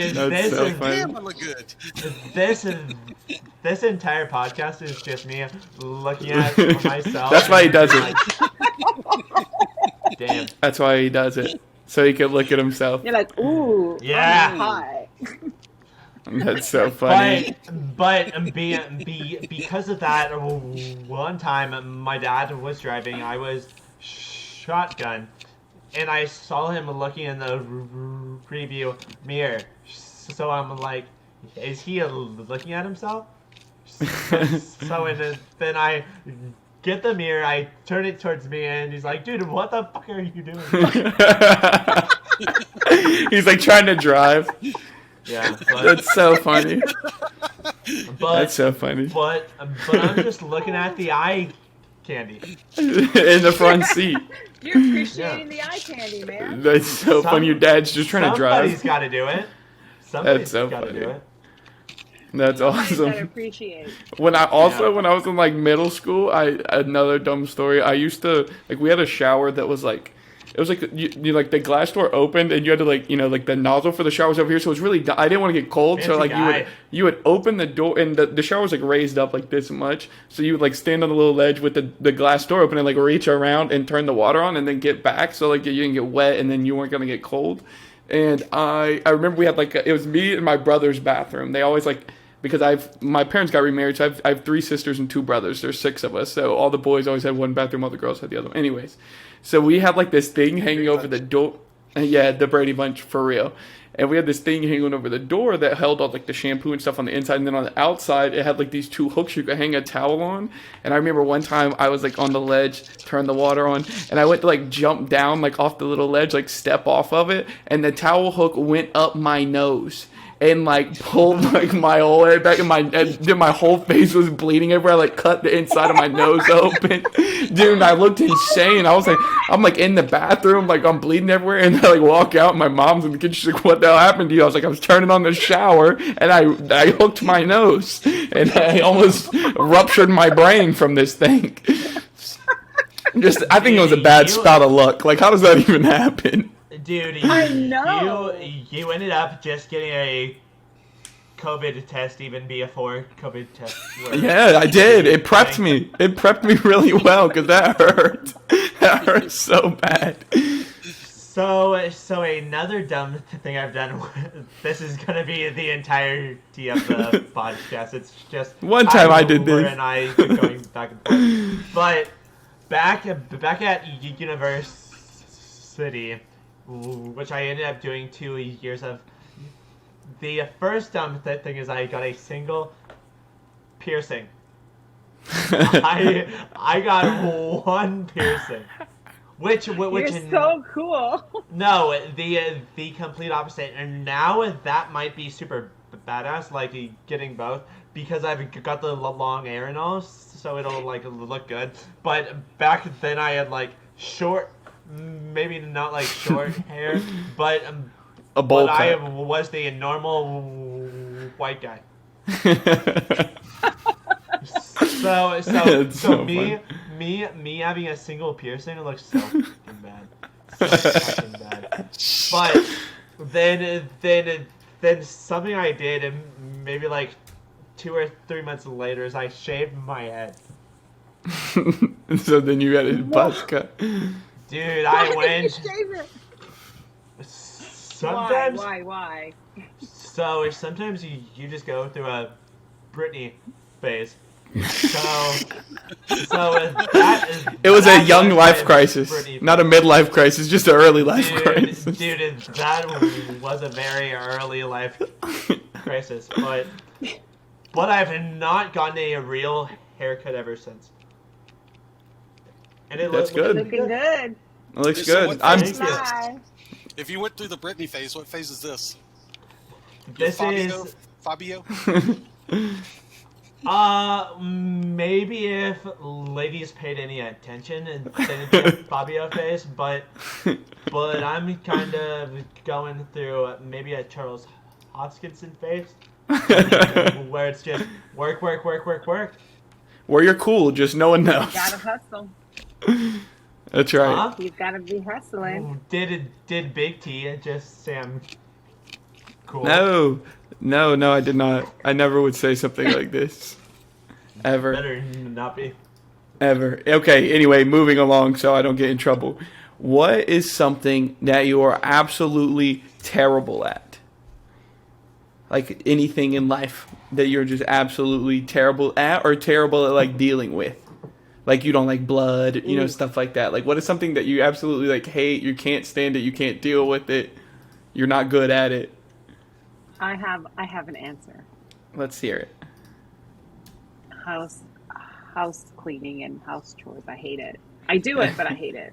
Yeah. And I mean, I'm alright at it, but I hate it, y'all. Not your thing. And I hate cleaning toilets. I hate it, and I suck at it. I'm sorry, I just do. And I think at some point Malibu kind of felt how much I sucked at it, because then he hired a housekeeper to come to our house to clean our house. Yeah. That's cool.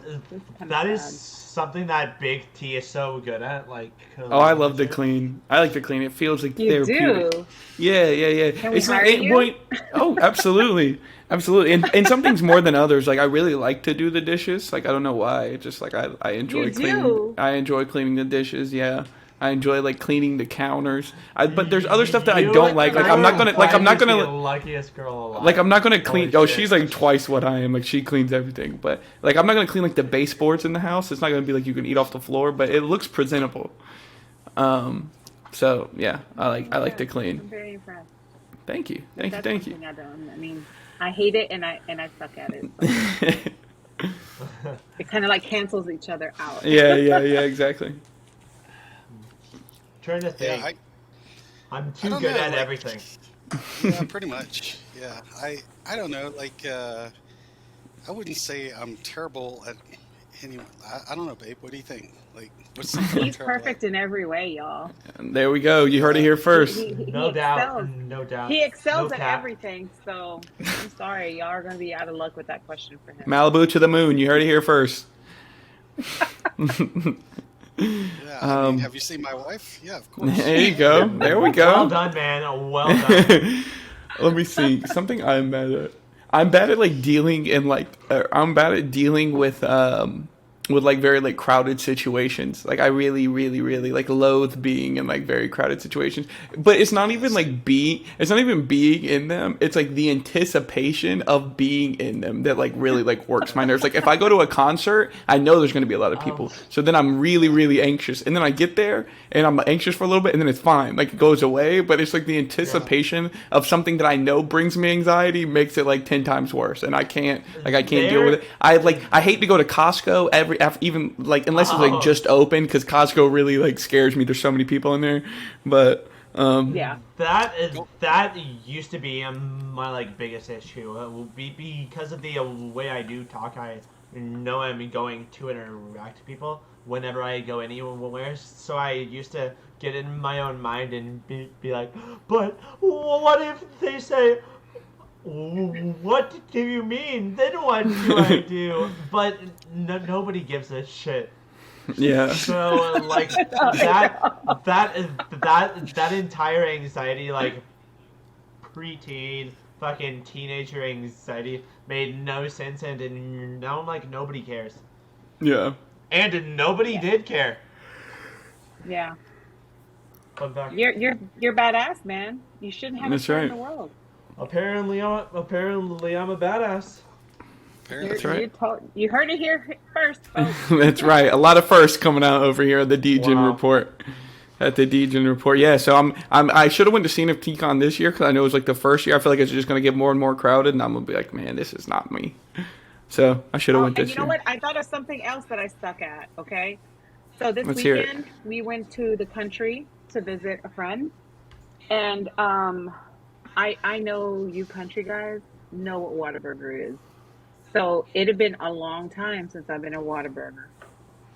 And Why? I love their because I just haven't You live gone. in Houston though. But You I have haven't no gone. excuse. There's a Chick-fil-A right next to our house. So Chick-fil-A there's is like the elite fast food. Like I'd eat Chick-fil-A 10 times out of 10. No, it's not. so good. No. It's so good. I could eat 3. I could eat it every day. But I so could too. again, we were like in the middle of nowhere in Podunk, Texas, and we come across this little Whataburger. So we get a Whataburger, and I get an apple pie. And I think, oh my God, this has been forever since I've had it's like a fried apple pie, and it's got like, it's just delicious. And they just had fried it just for me. And so Aw. I suck at eating, I suck at Lucky eating girl. apple pie because I was so excited to eat it that I put it in my mouth and I bit down on it, and the filling fell on my chin, y'all. Yeah. This is And a it burns you? third-degree burn. From apple can't pie. I actually, That's it. you can't really see it because I put makeup on there, but look, y'all, That's I so suck at funny. eating hot apple pie. That's So- a scar. It's gonna scar me. Something I am terrible at, is I had a pizza from a Costco, and same thing. They just took it out of Costco pizza is so good. It It fucking is so burnt. good. It burnt the shit out of my mouth. But because I needed to go and do some fiat farming, I just kept on eating it, and it just kept burning me. It's the patience. Which I ain't got any. Go on. I did think of one thing that, so like it doesn't matter, like we can go eat and I always spill something on my shirt. Like My dad's the same way, man. That's so funny. so That's I play it off. that's a dad thing. I'm always like, well, I know the food's gonna be good because I spilt it on myself. Yeah. That's my joke. That's so That's- funny. Well, That's so funny. Another joke he has is that it isn't good unless you're wearing it. Yeah. Like, Yeah. as long Yeah. as you wear it out, Unless you spill it. Yeah. So I always have to come. I'm like, oh, I just washed this shirt and it's one of my favorite shirts. Now I have to go wash it again. It's like You need a bib. I do. When I was actually a Get you kid, a Oski bib. when I was a kid, I had like this really bad I don't know if it was like ADD or what was wrong with me, but like I would always like wipe my hands on my shirt while I was eating instead of using my napkin. Like my mom would always like yell at me for it. Like she would hand me a napkin and it was like a reaction. Like I couldn't help it. Like I always would wear so anytime we would eat anything greasy, my mom had like this old white t-shirt that she would make me wear when I would eat anything that like I might spill, like spaghetti or anything like that. And it had like it was so many stains. Like she would wash it, but I mean it was just like old like pizza grease stains and stuff like that. And she would make me wear it like it was a bib until I was like 7. I would always have to wear it. So it was like my sleep or my eating shirt. But I think it's because I eat quickly. That's probably like a bad habit of mine too. I eat like really, really fast. I like inhale food and don't enjoy it. I just like get hungry and just want to eat so fast. So then, like, you're done, you have, like, food all over your mouth. Yeah, but I always tell my wife, too, is like, I have 5 siblings, so, like, if you wanted to get seconds, bro, you had to get done first, because there's no guarantee you might, I mean, there's no guarantee you'd get seconds, right? So I'd be at the dinner table just scarfing it, because I wanted to get up and get more first. So that's just kind of how it went, and I just still, to this day, I eat that way. I just eat really quickly. So I am bad at multiple things, but one of those things is ordering fast food. And you may think, oh, it's because he's got an impediment. No, I'm just bad at it. Because I'm so awkward. Because they're like, hey, and I'm like, hello, how are you? And they're like, so do you want food? And I'm like, yeah, but give me a second, please. And they're like, okay, and it's just awkward.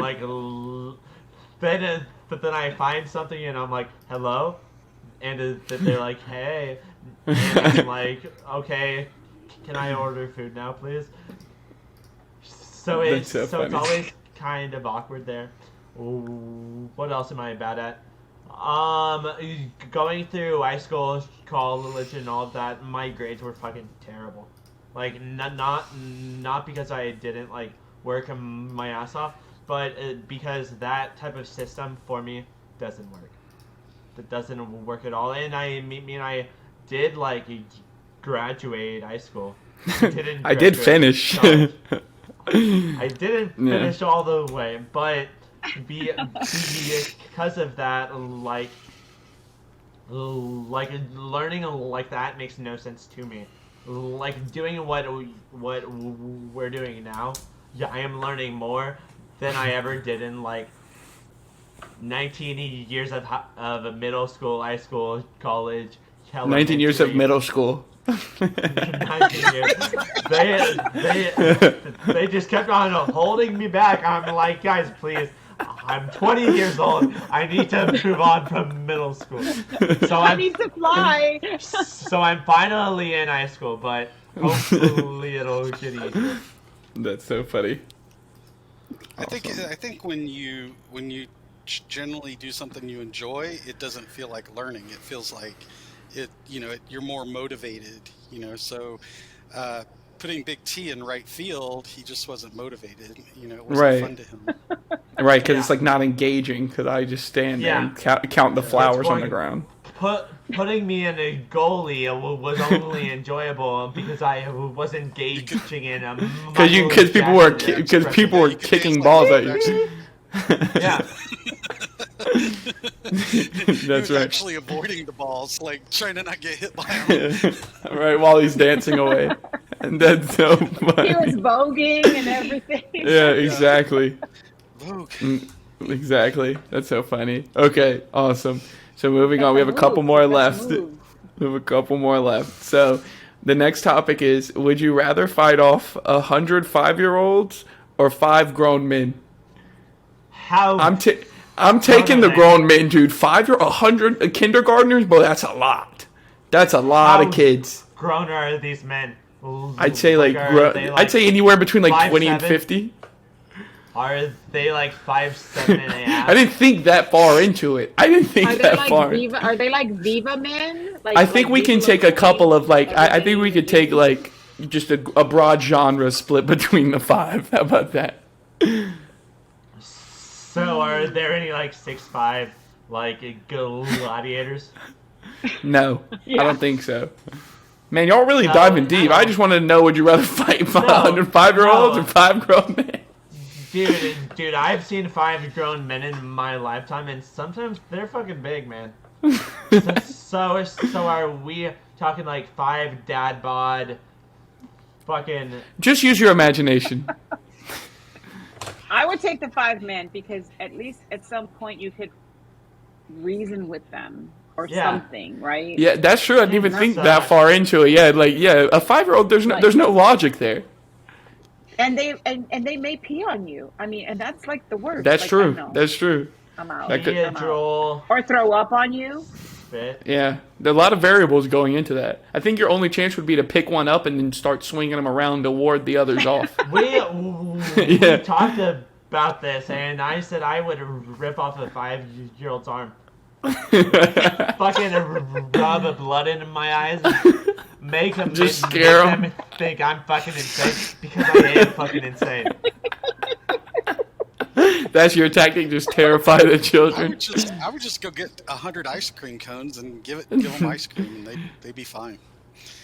To me, like I would say in my younger, I was very athletic, and it probably would have been 5 men. But now having a couple of bad knees, and it's got cold down here, my knees hurting, I'd probably take the kids because, like I said, I could just go buy them some ice cream.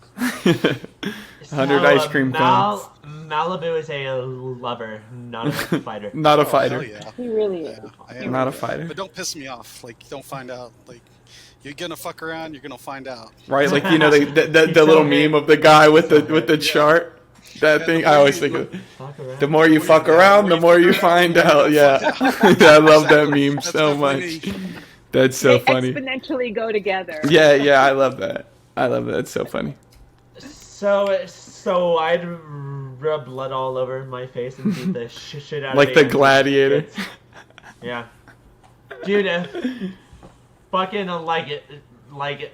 make their teeth into a necklace.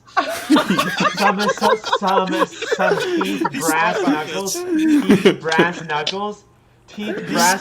I'm fucking thinking about this question. punching them with their own teeth. Wow.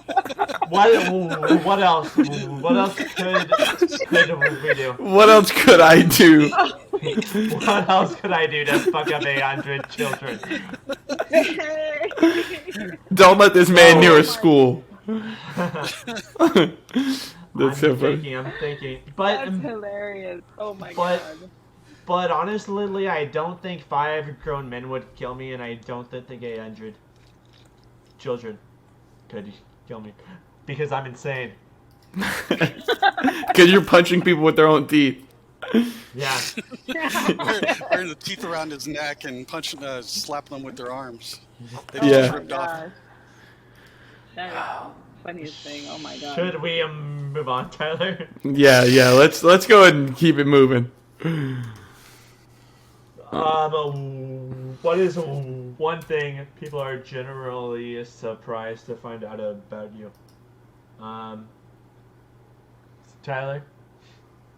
Oh, I have to go first. What is Yeah. one thing people are generally? I would say that like I'm into NFTs because like outside of like the crypto bubble, like a lot of like my IRL friends like aren't like into that kind of stuff. I try to tell them a little bit here and there, but I feel like if they don't know, they'd probably be kind of like surprised. But maybe not, because I am like a nerd. Like I've always loved like video games. I work in software sales. You know what I mean? Like I am kind of a nerd. So maybe I think they're surprised, but then they're like, nah, not surprised. Yeah, kind of a nerd. You're like, So figured it. yeah, figured. So maybe not. Mine would be just at how outgoing I am. Mhm. Like I feel like maybe if you would go through my tweets, you are like, yeah, this guy's very, very extroverted. But if you would just like see me in the community 2 times, 3 times, you might be like, oh, this guy's very introverted. No, I'm just busy doing shit, building shit, becoming shit that I can't drop in every Twitter space. I can't drop in every fucking crypto echo chamber that they might meet me and be like, wow, this dude's fucking insane. Like, how did I not know? Or inspirational. Maybe. Yeah. Maybe. It's a fine line. The first time I ever talked to ADAGurl, she was like, blowing up my ego even more, which might have been the worst thing you could have done. But because then he was looking at himself in the mirror a little extra that day. He was like, oh yeah. Me, while she's like talking, I'm like looking in the mirror like, bogey. You're bogey. You're so dumb. That's I funny. do remember that. That's funny that you mentioned that because I remember that Twitter space and meeting you on there. It was really cool. You too. So one of the things that I think is well, shoot, what was the question again?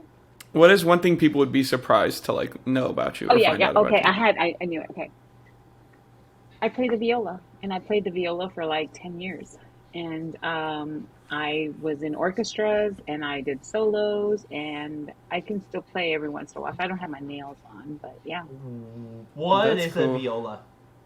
it's like a bigger violin. Oh shit!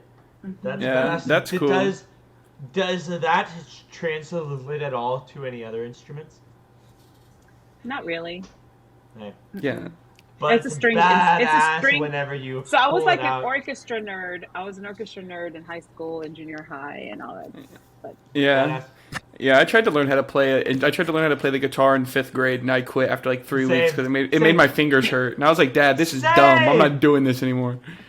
But my dad, well, okay, let me scratch that. My dad and my brother, like half my family, they all play like instruments. My dad and my brother can play the guitar. My dad wanted to teach me, and I was like, no, Dad. Like Travis, he's learning how to play the guitar. I want to learn something else. I want to play a bass because that seems cool. So he bought me one, and then the strings are obviously way bigger, so they hurt my fingers as a 12-year-old Even boy. more. Yeah. So I was like, Dad, here, you can give this to somebody else. I don't want this anymore. This hurts my hands. And then I kept playing video games. You know, it was easier on the fingers. So that's the way it is. For sure. See, you say that, but my hands hurt so bad because I go live on Twitch.tv Plug. Stutterboy CNFT every day for fucking 7 hours, 8 hours. And Jesus Christ, that fucking adds up. Like I was driving Uber, like fucking like holding it with a single hand because my mouse hands, like, dude, calm down, man. You are doing too much. Yeah. So maybe I do pick up the bass or something. Like you do it. You should do it. Yeah, I think for me, I like to cook. ADAGurl has experienced all my cooking skills. I like to cook for people, like all my friends, and so it's something that I'm kind of passionate about is cooking. Kind of funny because at CNFTCon, people meet me and they're like, holy shit, you're a big dude. And I'm just like, well, I kind of told you, but you guys didn't believe me. And then, so I would always ask in Twitter spaces after we got back, I was like, so was I bigger or smaller than you thought I'd be? And they're like, oh no, you're a big motherfucker. So I think that's something funny, like, that a lot of people didn't realize. But when I take if ADAGurl and I take pictures together, I always try to be like next to her. So they didn't realize, like, but if I stood up next to her, and she stood next to me, you can see a definite height difference. Yeah, they were saying that he was a lot taller than they thought, and that I'm a lot shorter than they thought. Because Mitch came back from CNFT Con, and like that was one thing. He was like it was so weird seeing how tall and short everybody is in person. He was like, it was the strangest thing ever. Because I'm like 6 feet tall. Yeah, you're tall. So I'm kind of at that height where everybody, I know is. You act like you're like 7 foot tall. You're not looking down on the whole world. Just about 6 feet tall. But you meet people that talk so much shit, and they're like 5'6", 5'7", and I'm like, this is a complex. It's clicking. It's clicking. This is a complex. But like honestly, same. Like my first impression of Malibu and also ADAGurl were that you guys are such big teddy bears. Like so cuddly, so warming to the communities. Yeah. So, oh, thank you. You're so sweet. No, I'm not. He's never this kind to me. I mean, that's just wild. He's in a different form today. so- We'll have to meet up so you can say I was either taller or shorter than you thought I was. Okay, yeah, we can do that. I was so excited when I met you though. I was like, oh my God, Yeah. it's happening. Like it was really cool. And actually just to meet everybody, like I remember when I first met, I mean, I've been talking to Viva and Same. Bart for a long time, but to see them in person, it was Yeah. like totally different. Yeah. And she's a lot taller than I thought she would be. Yeah. See, I imagine Viva to be a Greek god, fucking like 6'5", but then I met him and he's a normal guy, so it's like shit. You're like, oh, okay. He's just a gym bro that hates himself, so he runs all the time. That's so funny. I think you wrecked yourself. Oh, there she is. You're We're good. Yeah. You're back. But CNFT kind of was like so big, and then isn't there a summit going on in Houston soon? Like tomorrow? No. No. Okay.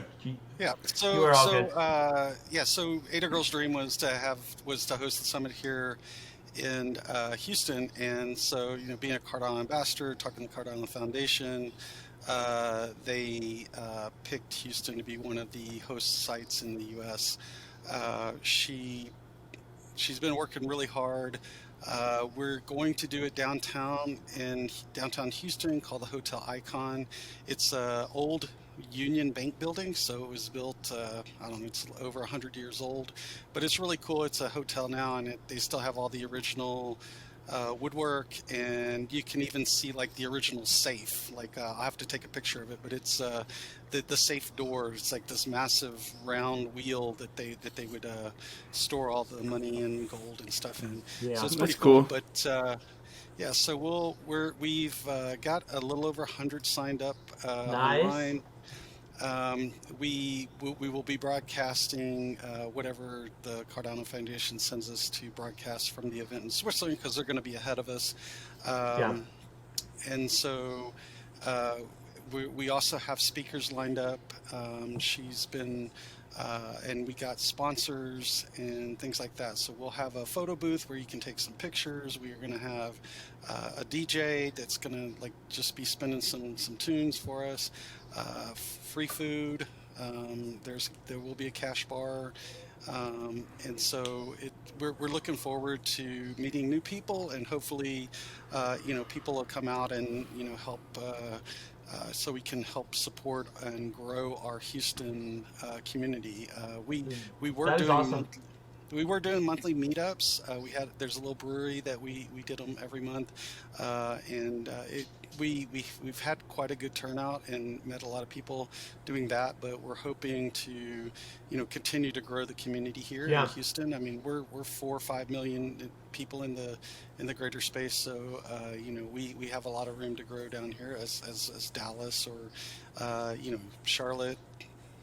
North Carolina, we're wherever, there's lots of opportunity to grow in this space. And I think, for us, it's kind of cool because, for us, not natively doing this stuff, it's you guys, your Degen report, it's kind of cool because you're doing something that you thought you'd probably never do, and now you're doing something that you're really passionate about. And I think that's kind of our passion, is helping spread the word and help grow. So it's and what's cool is that when you kind of put that positive energy out there, things start happening for you. So we were looking for a facility.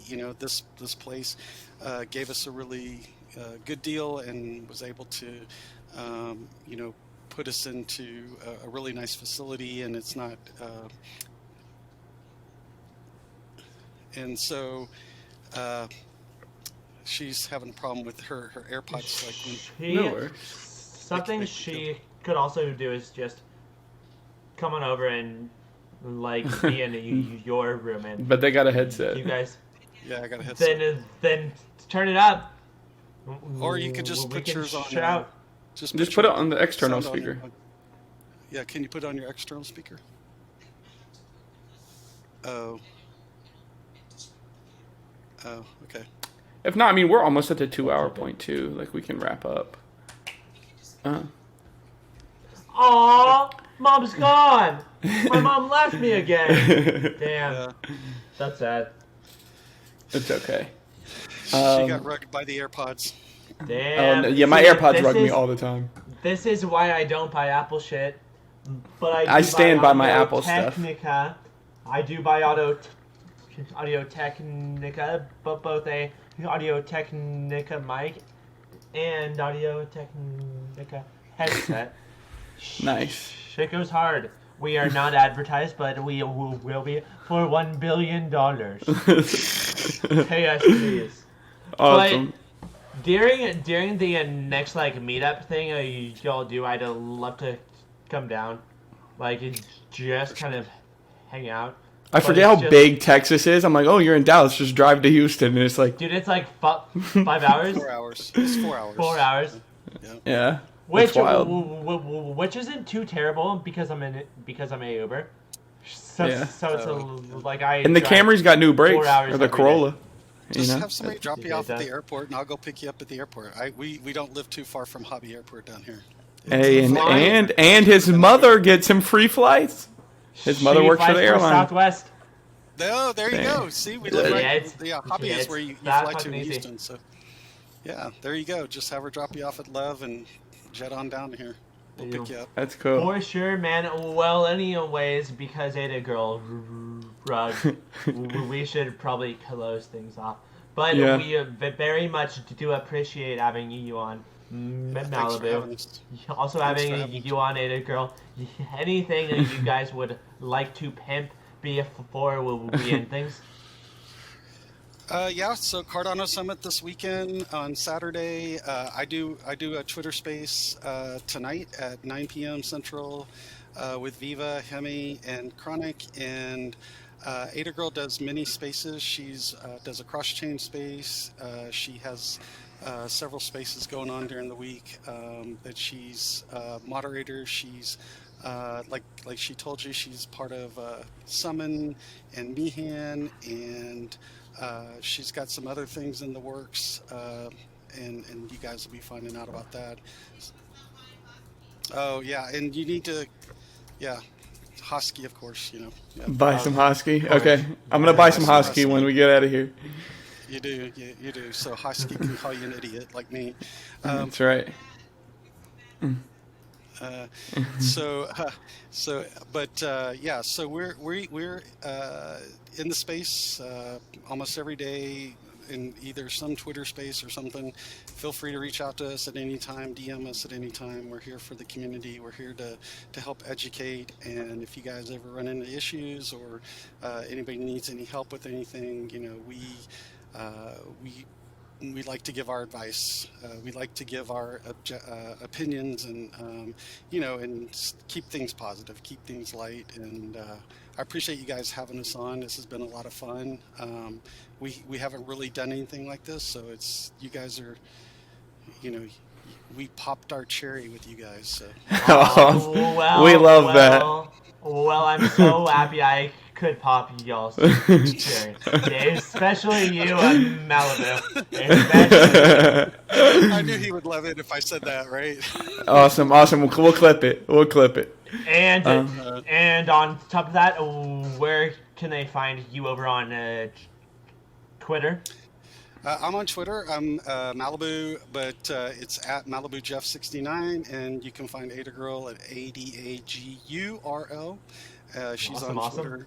Yep, but she's ADAGurl, Cardano ambassador, and I'm like Malibu with like a goat and an Angel Baby Hit Squad.